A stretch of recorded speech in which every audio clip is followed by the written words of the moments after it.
Hi hello friends, நான் இன்றைக்கி ஒரு ஸ்பெஷல் டே சொல்லியிருந்தேன் பார்த்தீங்களா. இன்றைக்கி எனக்கு பிறந்த நாள். அதுக்காக தான் சரி கோயிலுக்கு போகலான்னு சொல்லிட்டு கிளம்பியாச்சு. திருவான்மூரில் இருக்க பாமன் சாமி கோயிலுக்கு தான் வந்திருந்தோம். வாங்க ஃப்ரெண்ட்ஸ் உள்ளே போகலாம். இங்கே வந்து யாரெல்லாம் வந்திருக்கீங்கன்னு கமெண்ட்டில் சொல்லுங்கள். உள்ளே போய் நம்ம பூவும் ஊதுவத்தியும் வாங்கிக்கலாம். இங்கே உள்ளே கோயிலுக்குள்ளேயே கடை இருக்குது ஃப்ரெண்ட்ஸ். பூவும் ஊதுவத்தியும் வாங்கிக்கலாம்.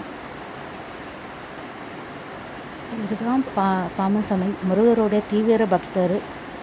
இவரோட சமாதி இங்கே தான் இருக்குது ஃப்ரெண்ட்ஸ். அங்கேயும் முருகர் கோவிலுமே இருக்குது. இதுக்கு அப்படியே பேக் சைடு பாமன் சாமியோட சீடருக்குன்னு ஒரு கோவில் இங்கே இருக்குது. இப்போ நம்ம ஊதுவத்தி வந்து வேலுக்கு காமிச்சிக்கலாம் ஃப்ரெண்ட்ஸ்.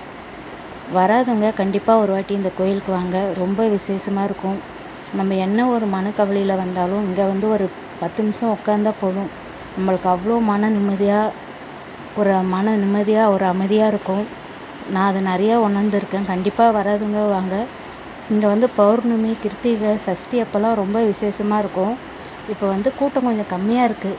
பௌர்ணமி டைமில் இந்த இடம் காமிக்கிறோம் பார்த்திங்களா. இங்கெல்லாம் நம்மளுக்கு நிற்கவே இடம் இருக்காது. ஃபுல்லாக நைட்டு வந்து தங்குவாங்க. நைட்டுமே இங்கே தங்குவாங்க. அன்னதானம் எப்போவுமே 24 ஹவர்ஸ் அன்னதானமாக இருக்கும். இப்போ நாங்கள் வந்தோடனே மோர் கொடுத்தாங்க ஃப்ரெண்ட்ஸ். வரும்போது மோர் குடிச்சிட்டு அப்படியே கிளம்பியாச்சு. இப்போ பார்த்திங்கன்னா அன்னதானத்துக்காக எல்லாமே லைனில் நிற்கிறாங்க. அன்னதானம் 24 ஹவர்ஸ் கொடுத்துட்டுருப்பாங்க. பௌர்ணமி அப்போ இங்கேயே இலை போட்டு சாப்பாடு அன்னதானமாகவும் கோவிலில் கொடுக்குறாங்க. ரொம்ப ஒரு விசேஷமான கோவில் சாமி இந்த கோவில். கண்டிப்பாக வராதவங்க ட்ரை பண்ணுங்கள். புறாவுமே இங்கே நிறையா இருக்கும். நம்மளுக்கு வந்து புறாவுக்கு வந்து பச்சரிசி அந்த மாதிரி தானியம் எடுத்துகிட்டு வந்து அதுங்களுக்கு நம்ம உணவாகவும் நம்மளே போடலாம். இந்த இடம் பார்த்திங்கனாவே தெரியும், ரொம்ப ஒரு அமைதியாக இருக்கும். நெக்ஸ்ட் வீடியோவில் பார்க்கலாம் ஃப்ரெண்ட்ஸ். ஓகே, பாய்.